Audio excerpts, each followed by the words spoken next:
গুরুদেবের চরণে আমার শতকোটি প্রণাম। গুরু ভাই এবং গুরু বোনদের সকলে আমার প্রতি আমারও প্রণাম রইল। আমি 71 এর কথা থেকে, আমি তখন স্টুডেন্ট ছিলাম ডিগ্রি কোর্সের।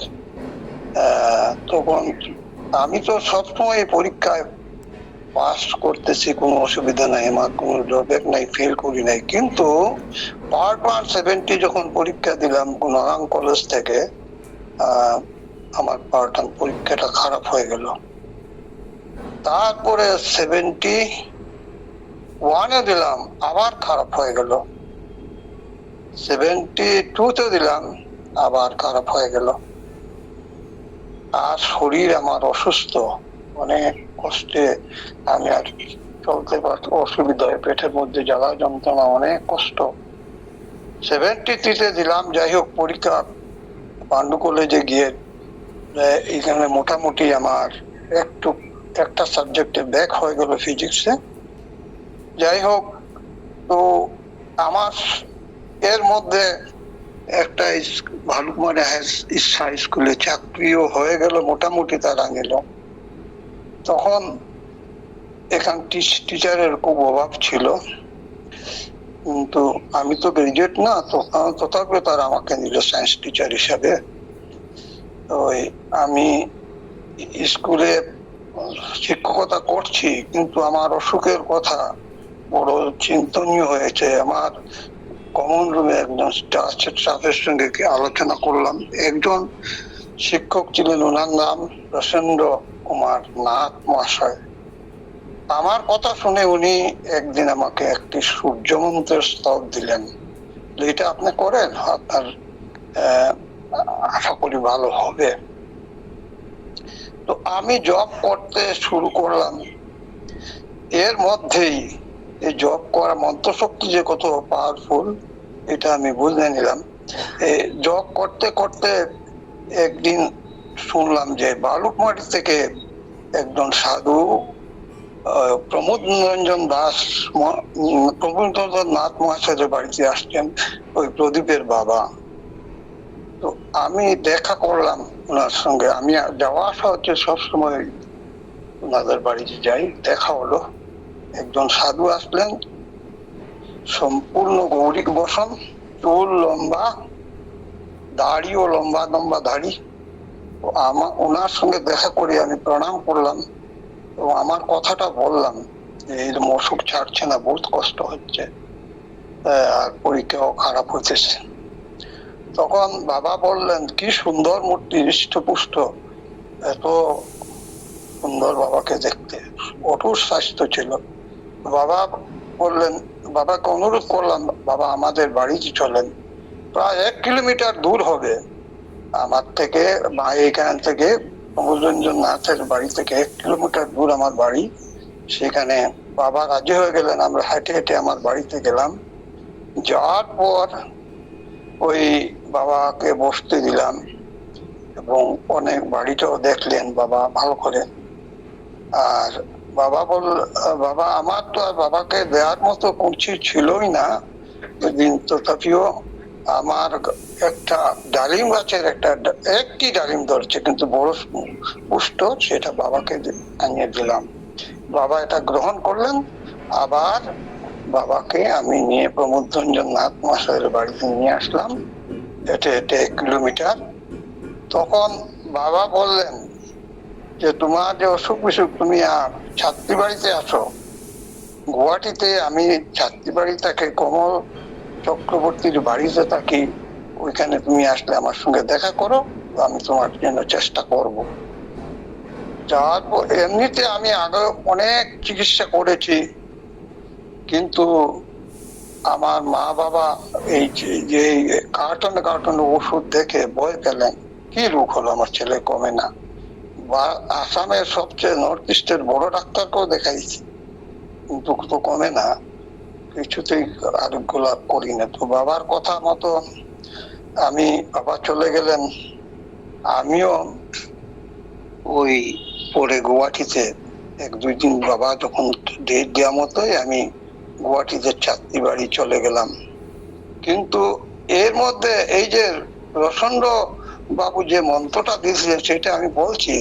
এই মন্ত্রটা ছিল শম্ভু শম্ভু মহাভবস্তিনু জম্বপতি সুত অলগ নামং সস্যন প্রতিষ্ঠম পবম শুভম জানি নামানি মানানি গুজ্জানি পবিত্রানি শুভনিষ্ঠতানি কীর্তন সত্যবৎসবদাইর বিকীর্তন বিবস্বান মার্তণ্ড ভাস্কর রবি লোক প্রকাশ ইমান লোকচক্ষু গোয়েশ্বর লোকসাক্ষিতে লোকেশ কর্তা হর্তা তমিশ্রহা তপন তপনশ্চৈব শুচি সপ্তাষ্টা বাহন গোবাসস্তি ব্রহ্মাশ্চ সর্বদেব নমস্কৃতম একবিংশতি দৃষ্ট বিষ্ণু সদা মহম শ্রীরারোগ্য কর্ষ্টৈব ধনবিধি যশস্কর ইতি খ্যাতৃষু লোকেশু বিশ্বত সম্ভুমানা।